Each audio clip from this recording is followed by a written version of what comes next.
I'm sitting here looking at this um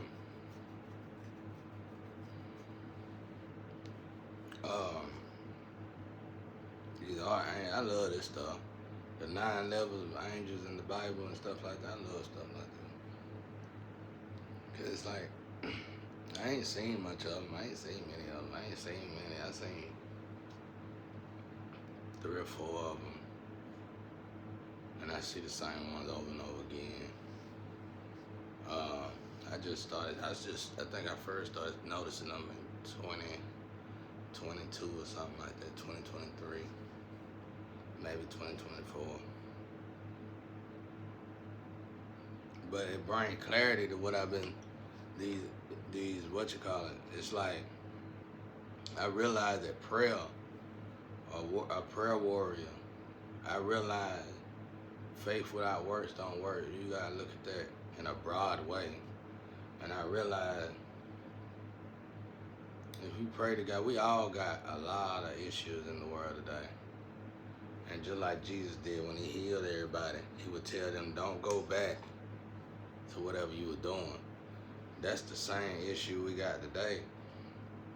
Like, I'm telling you, I feel strongly that we living in that part in the Bible where it said the more we pray, the more we win the battle. So I realize how energy, when you elevate as you pray, which meditation help you do that. You can't just pray, especially you Christian folks out there. You gotta meditate. You're gonna have to start meditating, and you're gonna have to elevate. And there's levels to this elevation. So if you on drugs, substances, you ain't gonna get to, you can't elevate to a certain level. You gotta get out them drugs, get out, you know what I'm saying? To get up to the next level. Then you wanna get up another level. Then get to the point where you actually gotta cleanse your DNA. And as you do this, you'll even notice that the spiritual war inside of yourself, the battle that's going on, which is going on in all of us, you'll start to notice that you winning this battle. As you win this battle, it's like the people are helping you fight these wars. The people are helping you fight these wars.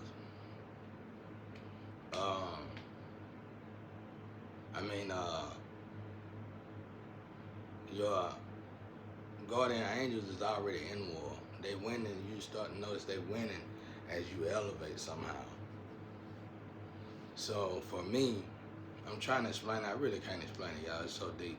But for me, it's like the more when you pray and you elevate yourself and you hear yourself as you pray, you show God that you are really serious. You really are serious about this.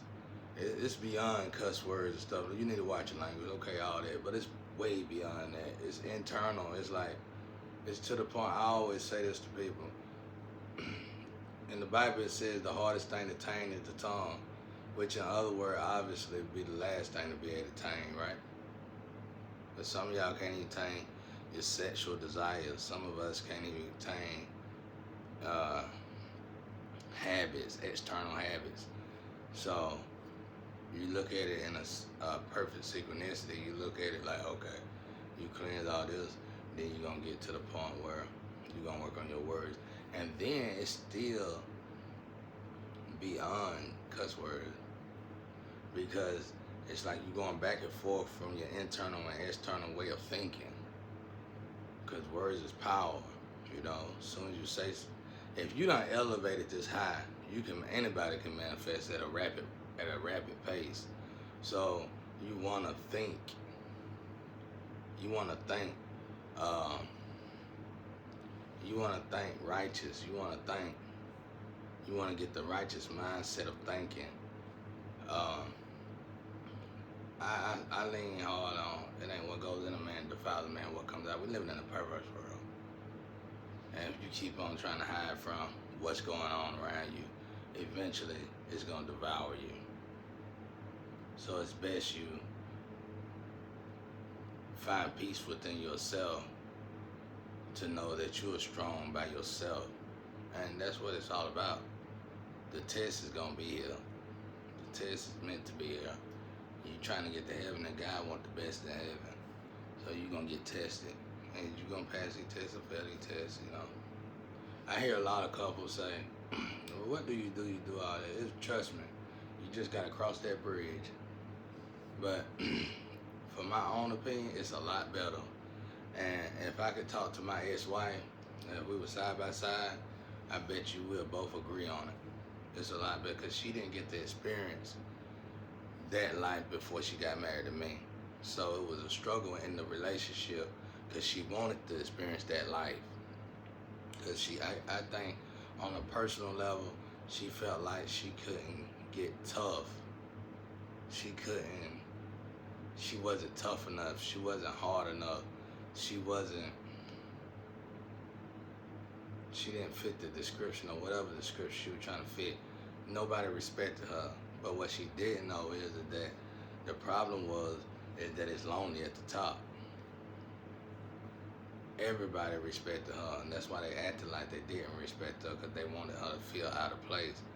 But if you already got your own family, you come in the world by yourself, you leave out this world by yourself. You got your own family. You know what I'm saying? You got your own family. So thank God you was able to leave the previous family that you was born in the world with and go to a family and have your own family.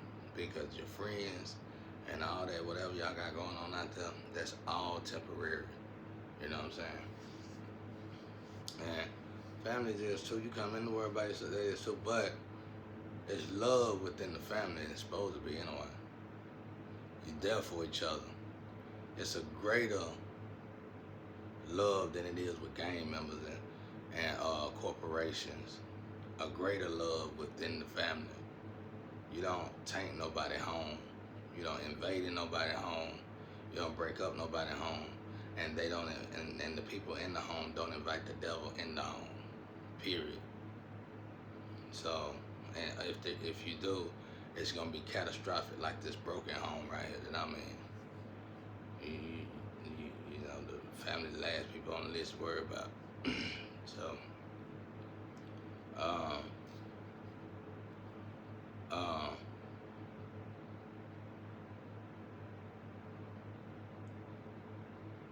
but anyway, back to prayer. I figured that I was like, so in prayer, as I'm elevating in this prayer stuff, I know I need to cut my nails. I get tired of cutting them though. They grow back so fast. It's like, but as I pray and I elevate, I realize that I'm praying.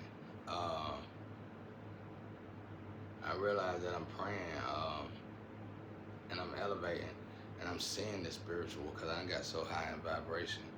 I'm seeing this spiritual war. I can't wait to tell the next part of this book, but I know better to tell it, because people done started trying to make book. Y'all just doing the most, bro. These are the setbacks.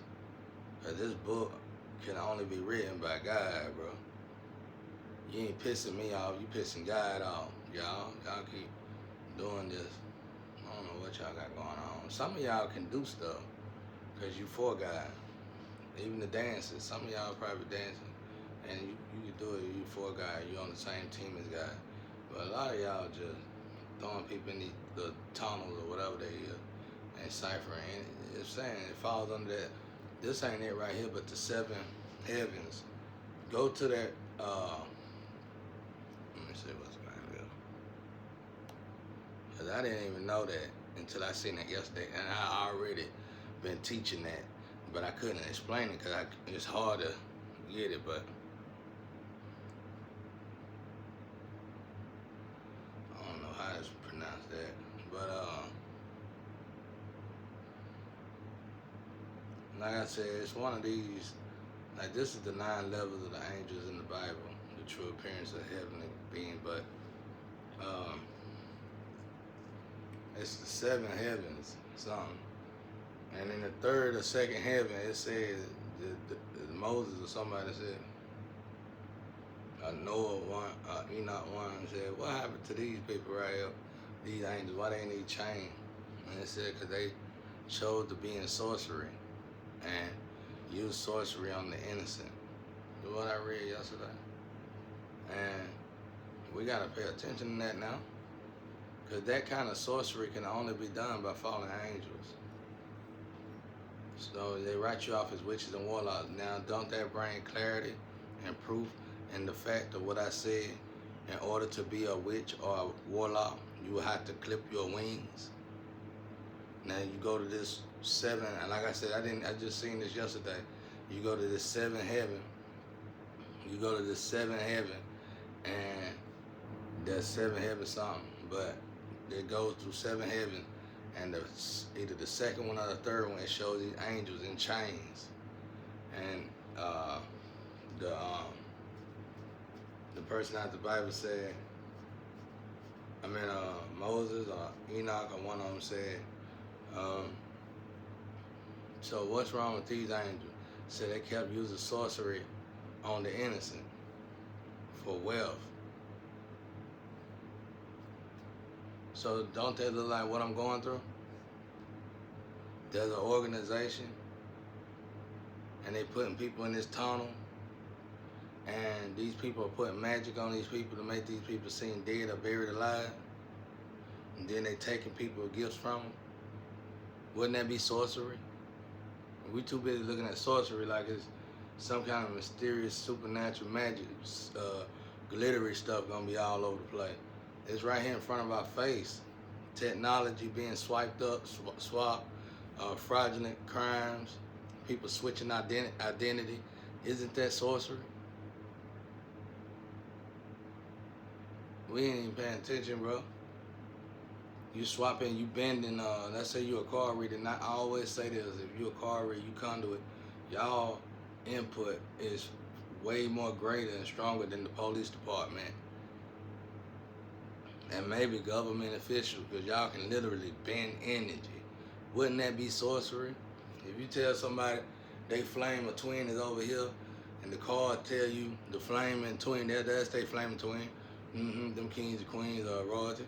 But you go and sneak around them, and you put your cameras in their houses and stuff, and you see that they living in turmoil, complete turmoil, and you sit here and say, you switch the energy.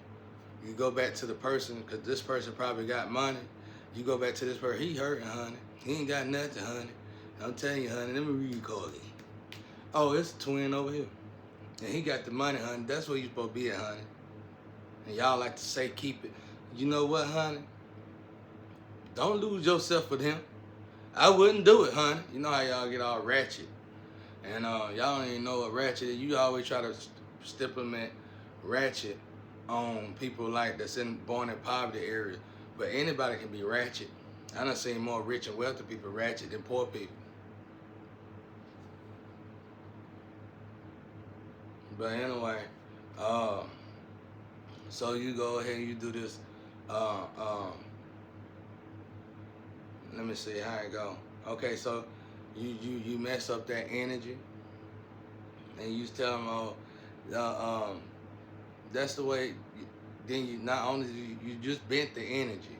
But these two people were supposed to got together. But now you made a twin that's supposed to went to this twin over here on the north, go to this twin over here on the south. And that's definitely war energy. Now you not only did you swap it, you probably swapped the DNAs as well. Now it's a spiritual war. See how hard, see how much power, see how much of an impact y'all got on the world? You gotta fix that. Y'all might well start trying to figure out how you gonna work on that while we working on this whole situation. Don't just focus on my situation, focus on what got us all into this. Because people paying you off to do this, do that. All right, and then instead of reading the cards told you perfectly right. The card said, this is the twin, this is the flame, this is royalty. You go and you use the cards, the conduit, the straight conduit to God. You go and say, let me be sure. I got a friend of a friend and no friend. And you go plant these cameras in these people's houses or whatever. And then you look, not the same, could be different people. I don't know how y'all do that, group, whatever. And you look, and you see this person struggling. Okay, you take it upon yourself to go back to the twin or the flame that's supposed to save this person, which what you don't realize, that was that person's purpose in life. And now you just redirected their purpose, redirected their DNA. I can go on and on. Okay, now, that's why people scared of you. If you can stop that, you'll get more money in your pocket. And people will start respecting you more. So, but what was the cause really trying to tell you? When you took your camera, not saying the camera was wrong, but when you took your camera showed you something. What did the camera show you? Your camera just showed you that there's a twin or twin flame getting robbed, buried alive, and you better go save them before they kill them. Because anything they do to a twin or twin flame is going to affect them. That's the science in it. Y'all made a book about that too, right? Y'all just book of making that. let me be quiet. I was about to kick in, right? Just to see how to catch myself. Then the last thing fits is the word. I'm telling you, I'm finna go in that other gear on y'all. I'm finna go in that other gear. Whoop. But I catch myself. See how I caught myself though. But that's how that works. You can't bend energy. Stop bending energy. Because when I was getting put in this situation about 5 years ago, God told me to go to Tarot. And I went to Tarot and I seen the help and I asked for the help, called for the help. And the help came. And your cards told you yourself. And two of y'all came and y'all drove off, seeing the conditions I was living in, drove off and laughing at me and talk about me, and then you joined the opposing side and then you humiliated me with the other people. Okay, but the cards didn't tell you to do that. The cards told you better say your other half because y'all cut from the same cloth. That's what the cards told you. Now, if y'all would have done that, would we be in this? No, we wouldn't. I would probably have to still be in this because of this spiritual court that's going on. But we could have been working together and y'all could have been becoming billionaires until I got up out of here. And nobody would have had to look over their shoulder and worry about, do he know yet? Do he know yet? Do he know yet? Ratchet stuff. I avoided ratchet stuff. Everybody done had it taking ratchet stuff, especially when you growing up in the street. You done had your opportunity to have being ratchet. And for me, being ratchet is fear. You hiding behind something. That's what that is. And you don't want to admit to nothing. And so I don't want to hide. I came to a point in my life where I didn't want to hide from nothing. And I got tired of running. I'm not going to run. We've been, black folks in general, but we ran from our own country. So we told God right then and there, we're going to keep running. I ain't running no more. So, anyway, when I started praying, I had to prove to God that I wasn't running no more. And it's like I started seeing the spiritual war from my side of my energy. And it was a great war. That's just visualizing a great war battle between good and evil. And the energy started winning just from one person standing straight up. I just seen that. I ain't saying nobody was, so I'm looking at my own energy. I seen the impact of my own energy on great wars being won by the good over the bad from one person praying. So if everybody started elevating, that's when we're going to truly win. That's when we're going to win. That's when we're going to really win. Yeah, it's going to be hard. It's going to be changes, but who said war was easy? So what is the war on the physical? You fighting off the temptation. That's what it is. No swords, no guns. You're just fighting against the devil. I remember coming across her energy. I ain't gonna say what kind of vessel she was. And I was finna go back to my old life. And this energy was dark, real dark. And she said, normally we'd be kicking it together and but we didn't kick it together. I go to this place to get in my dark side. And she told me, she said, out of nowhere, because normally we have fun when I go there. and she don't mind me being there. But this time, all of a sudden, she said, "Why are you so greedy and hard-headed? Why are you so ungrateful?"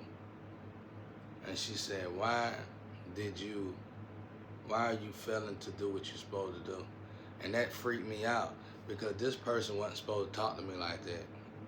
If I was anybody else, I would have said, "Have you lost your mind?" But I knew exactly what that energy inside of that person was trying to tell me. It was like something possessed that woman. Because she don't talk like that. She wouldn't have never cared. But as soon as she seen me come back through that door to go back down that same road that I've been going down, them the exact words she told me. And then it's like she snapped out of it and went back goofing off. And I knew something was going on then.